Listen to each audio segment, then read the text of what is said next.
Hi viewers, అందరికి welcome friends. మన ఛానల్కి స్వాగతం ఫ్రెండ్స్. ఇండియా వర్సెస్ ఇంగ్లాండ్ మధ్య మ్యాచ్లో మొత్తానికి టీమిండియా మరొక ఓటమిని అయితే చవిచూసింది. ఫస్ట్ టీ20 మనందరికీ తెలిసిందే ఏంటంటే వర్షం కారణంగా రద్దయింది అని. సో ఇప్పుడు ఐర్లాండ్ తర్వాత ఏమైనా కంబ్యాక్ ఇస్తుందా అనుకుంటే అస్సలు ఛాన్సే లేదు. ఎందుకంటే 15.2 ఓవర్స్ వరకు టీమిండియా చేతుల్లో ఉన్న మ్యాచ్ మొత్తానికి మలుపు తిరిగిందంటే చాలా మిస్టేక్సే ఉన్నాయి. సో మరి మ్యాచ్ ఎలా సాగింది, ఏంటి, ఎలాంటి తప్పులు దొరలాయి ఈ మ్యాచ్లో అనేది మనం పూర్తి వివరాల్లోకి వెళ్ళిపోదాం. అంతకంటే ముందు ఈరోజు women's world cup finals England versus Australia తుది దశకైతే చేరుకుంది. సో మరి ఎవరిది పై చేయాలనుకుంటున్నారో, ఇంగ్లాండా ఆస్ట్రేలియానా? ఇంగ్లాండ్ వాళ్ళ యొక్క కండిషన్స్ని యూటిలైజ్ చేసి ఛాంపియన్గా రెండోసారి అవతరిస్తుందా, లేకపోతే 7వ కప్ని లిఫ్ట్ చేస్తుందా ఆస్ట్రేలియా అనేది మీ ఒపీనియన్స్ని కామెంట్ బాక్స్లో కామెంట్ చేయండి. మరి ఏమాత్రం లేట్ చేయకుండా మనం మ్యాచ్ వివరాలకు వెళ్ళిపోదాం. So let's move in to the topic. Hi, hello we were, అందరికీ వెల్కమ్ ఫ్రెండ్స్. మన ఛానల్కి స్వాగతం. మా ఛానల్లో మీకు కనుక వీడియోస్ నచ్చితే లైక్ చేయండి, షేర్ చేయండి, కామెంట్ చేయండి మరియు సబ్స్క్రైబ్ చేయండి. మరిన్ని నోటిఫికేషన్స్ కోసం పక్కనే ఉన్న బెల్ ఐకాన్ని ఆల్ పైన ట్యాప్ చేయండి. ఆల్ పైన ట్యాప్ చేయడం ద్వారా మేము చేసే ప్రతి తాజా వీడియోలని నోటిఫికేషన్లో పొందగలరు.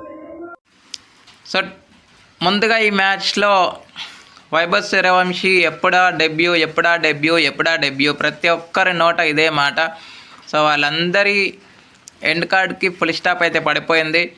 ఇప్పటివరకు 15 ఏళ్ళ 99 రోజుల రికార్డును సచిన్ తెండూల్కర్ యొక్క రికార్డును బ్రేక్ చేశాడని చెప్పుకోవచ్చు. 1989లో మనందరికి తెలుసు 16 ఏళ్ళ 205 రోజులకు ఇండియాకి డెబ్యూ చేశాడు సచిన్ తెండూల్కర్. ఆ తర్వాత అతిపిన్న వయస్కుడిగా వైభవ్ సూర్యవంశీ తన యొక్క రికార్డును అయితే బ్రేక్ చేసి డెబ్యూ చేశాడు. 3వ స్థానంలో ఉన్నది మాత్రం 15 ఏళ్ళ 239 రోజులకు women's cricketer Shafali Varma debut చేసిన విషయం మనందరికీ తెలిసిందే. ఓకే, సో స్ట్రైట్గా రివ్యూలోకి వెళ్ళిపోయినట్టయితే టాస్ గెలిచి క్లౌడీ కండిషన్స్ ఉన్నాయి, దాన్ని ఏమాత్రం లెక్క చేయకుండా బ్యాటింగ్ అయితే తీసుకున్నాడు శ్రేయస్ అయ్యర్. తీసుకున్న దానికి టాస్ అయితే కలిసి వచ్చిందా అంటే వచ్చిన పార్ట్నర్షిప్కి కరెక్టా అనుకునే దశలు అయితే చేర్చాడని చెప్పుకోవచ్చు. ఎందుకంటే ఇద్దరు ఓపెనింగ్ బ్యాటర్స్ చక్కటి ఆరంభం అందించినప్పటికీ వైభవ్ సూర్యవంశీ దగ్గర నుంచి ఆశించని పర్ఫార్మెన్స్ అయితే చెప్పుకోవచ్చు. ఎందుకంటే తను 14 రన్స్ వేసి అవుట్ అయ్యే సమయానికి స్కోర్ 50. మంచి పార్ట్నర్షిప్ అయితే బిల్డ్ అయింది. ఎక్స్ట్రా బౌన్స్కి చాలా వరకు బీట్ అయ్యారు, తడబడ్డారు.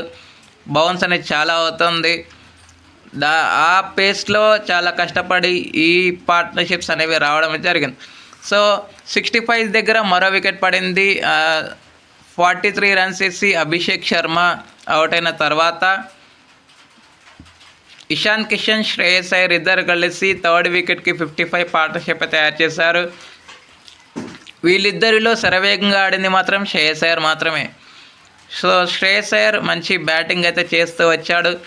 మంచి కంపెనీ అనేది ఇషాన్ కిషన్ దగ్గర నుంచి దొరికినప్పటికీ 37 రన్స్ వేసి క్రూషియల్ సిచ్యువేషన్లో మొమెంటం వచ్చింది, రికవర్ అవుతుంది టీమిండియా యొక్క ఇన్నింగ్స్ అనుకుంటున్న టైంలో తను కూడా 37 రన్స్ వేసి అవుట్ అయిన తర్వాత వెంటనే 49 రన్స్ వేసి మంచి 50 చేసుకునేటువంటి సువర్ణమైన అవకాశాన్ని కోల్పోయాడు ఇషాన్ కిషన్.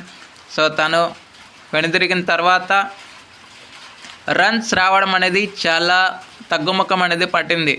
ఎందుకంటే అక్షర్ పటేల్ కంటే ముందు శివం దూబే 5 రన్స్ వేసి అవుట్ అయినాక లేని రన్కు వెళ్ళి అక్షర్ పటేల్ కూడా రన్అట్ అయితే అవ్వడం కొంప ముంచింది.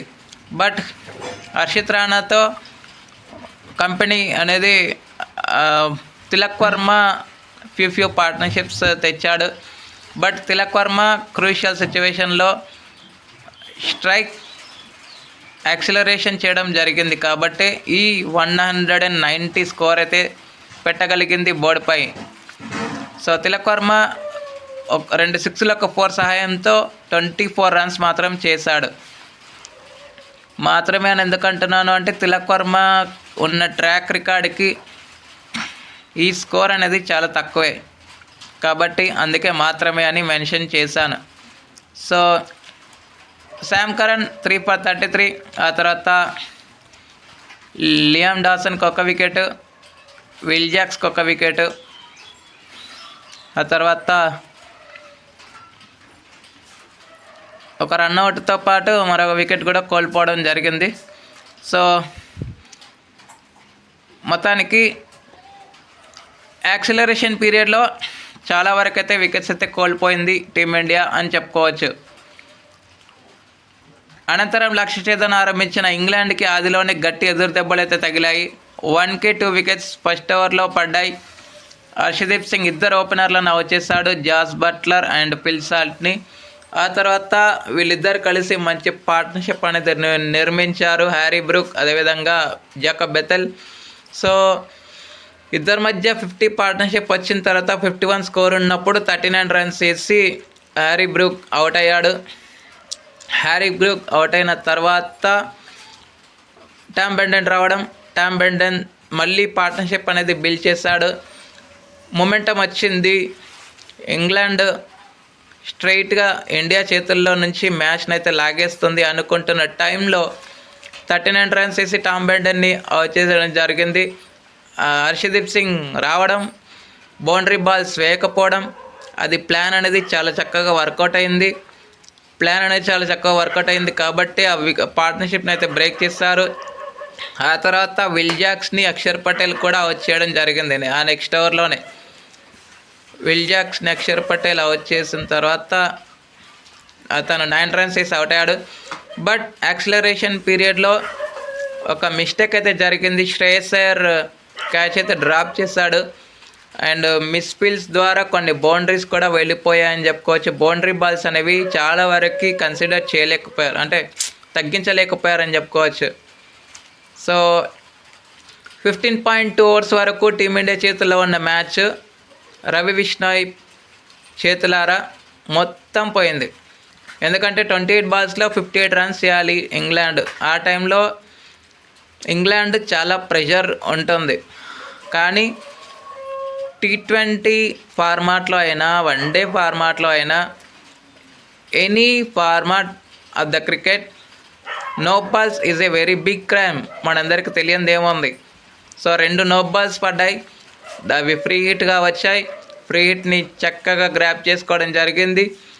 ఆ ఓవర్లో 29 రన్స్ అయితే రావడం జరిగింది. ఇంకా మిగతా పనంతా సులభమైందని చెప్పుకోవచ్చు. సో శామ్ కరణ్ 7 రన్స్ వేసి అవుట్ అయినప్పటికీ ఇంగ్లాండ్కి ఎంత ప్రెషర్ అనేది లేదు. ఎందుకంటే జాఫ్రా ఆర్చర్ హిట్టరు, తను 10 రన్స్ వేసి బెథెల్కి సహకారం అయితే అందించడం జరిగింది. సో 2 పార్ట్నర్షిప్లు అనేవి ఇంగ్లాండ్కి బాగా కలిసి వచ్చాయి అండ్ టీమిండియా ఫీల్డింగ్ కూడా కొంపముంచిందని చెప్పుకోవచ్చు. సో ఇప్పటివరకు శ్రేయస్ అయ్యర్ అపఖ్యాతిని మూట కట్టుకున్నాడు. అదేంటంటే ఐర్లాండ్తో పాటు ఐర్లాండ్తో సిరీస్ పోగొట్టుకుంది అన్న విషయం అందరికి తెలిసిందే. సో ఇప్పుడు కూడా ఒక్క విన్నింగ్ కూడా అందుకోకుండా చెత్త రికార్డును మూటగట్టుకున్న ఏకైక భారత కెప్టెన్గా చెత్త రికార్డును మూటగట్టుకున్నాడు. మరి ఇక్కడ నుంచి ఎలా కంబ్యాక్ చేస్తాడు మిగిలిన మ్యాచెస్కి అనేది పెద్ద క్వశ్చన్ మార్క్. ఇవన్నిటికీ ఆన్సర్ చెయ్యాలి అంటే ఖచ్చితంగా 7th రోజు T20 అయితే ఉంది, 3rd మరి ఆ 3rd T20లో అయినా గెలిచి సిరీస్ ఇంట్రెస్టింగ్గా మార్చాలని అయితే మనస్ఫూర్తిగా కోరుకుందాం. ఉన్న మిస్టేక్స్ని అన్ని కరెక్షన్ చేసుకోవాలని అయితే ఆశిద్దాం. Okay friends, thank you. ఇక player of the match award అయితే no doubt no surprise Jacob బెథెల్కే వరించింది. 76 రన్స్ చేశాడు కాబట్టి. ఇలాంటి అప్డేట్స్ కోసం ఛానల్ని సబ్స్క్రైబ్, షేర్, లైక్, కమెంట్ చేయండి. మరొక అప్డేట్తో మేము ఉంటాను ఫ్రెండ్స్. అంతవరకు సెలవు, నమస్కారం.